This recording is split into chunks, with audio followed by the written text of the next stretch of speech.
ದಕ್ಷಿಣ ಕನ್ನಡ ಜಿಲ್ಲೆಯ ಪುತ್ತೂರಿನ ಸುಳ್ಯ ಸಂಪಾಜಿಯ ಗೋನಡ್ಕದಲ್ಲಿರುವ ಮಸೀದಿಯೊಂದು ಅರಣ್ಯ ಭೂಮಿಯನ್ನು ಅತಿಕ್ರಮಣ ಮಾಡಿದೆ ಎಂದು ಆರೋಪಿಸಿ ಸುಳ್ಯದಲ್ಲಿರುವ ಎಸಿಎಫ್ ಕಚೇರಿಯ ಮುಂದೆ ಹಿಂಜಾವೆಯಿಂದ ಬೃಹತ್ ಪ್ರತಿಭಟನೆ ನಡೆಯಿತು.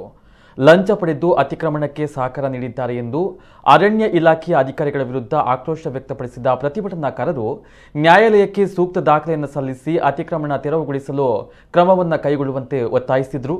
ಈ ವೇಳೆ ಪ್ರತಿಭಟನಾಕಾರರ ಒತ್ತಡಕ್ಕೆ ಮಣಿದಂತಹ ಅರಣ್ಯ ಇಲಾಖೆಯ ಅಧಿಕಾರಿಗಳು ಕೂಡಲೇ ನ್ಯಾಯಾಲಯಕ್ಕೆ ಸೂಕ್ತ ದಾಖಲೆ ಸಲ್ಲಿಸುವ ಭರವಸೆಯನ್ನು ನೀಡಿದರು.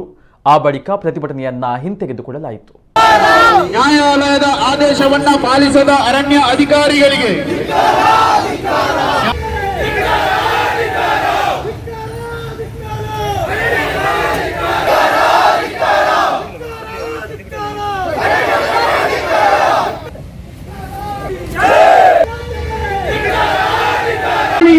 ಅಧಿಕಾರಿಗಳು ನಮ್ಮ ಮಾತಿಗೆ ಬೆಲೆ ಕೊಡ್ತಾರೆ.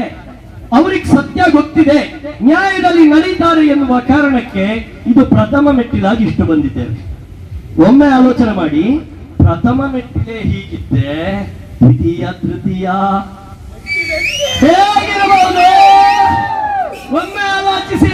ರಾಜ್ಯ ಮಟ್ಟದಲ್ಲಿ ಸೇರ್ತೇವೆ, ಅದಕ್ಕೆ ಅವಕಾಶ ಮಾಡಬೇಡಿ. ಹಿಂದೂ ಸಮಾಜ ನಿಗದಿಯಾಗಿ ಒಂದು ಮಂತ್ರವನ್ನು ಹಂಚಿಕೊಂಡಿದೆ. ಯಾವುದು ಗೊತ್ತಾ? ಶಠಂ ಪ್ರತಿಶಾಠ್ಯಂ.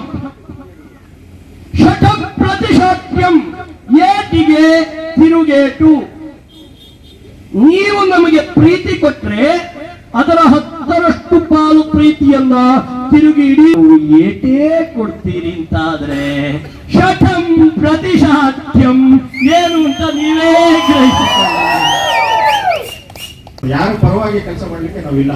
ಯಾಕಂದ್ರೆ ನಮ್ಮನ್ನು ಫಾಲೋ ಮಾಡಿ ನಾವು ಅದಕ್ಕೆ ಇಲಾಖೆಗಳಿಗೆ ಉತ್ತರ ಕೊಡಬೇಕು. ಮೇಲಧಿಕಾರಿಗಳಿಗೆ ಆ ಎಲ್ಲ ಆದೇಶಗಳಿರೋದ್ರಿಂದ ನಾವು ನಿಂತಿರೋದು ಅಷ್ಟೇ. ಯಾರು ಫೇವರ್ ಆಗಿ ನಾವು ಕೆಲಸ ಮಾಡಿಲ್ಲ. ಈಗ ಹೈಕೋರ್ಟ್ ಏನು ಸ್ಟೇ ಈಗ ಕೊಟ್ಟಿದ್ದಾರೆ, ಅದಕ್ಕೆ ನಾವು ಸ್ಟೇ ವಿಕೆಟ್ಗೆ ಇಮಿಡಿಯೇಟ್ ಮಾಡ್ತೀವಿ.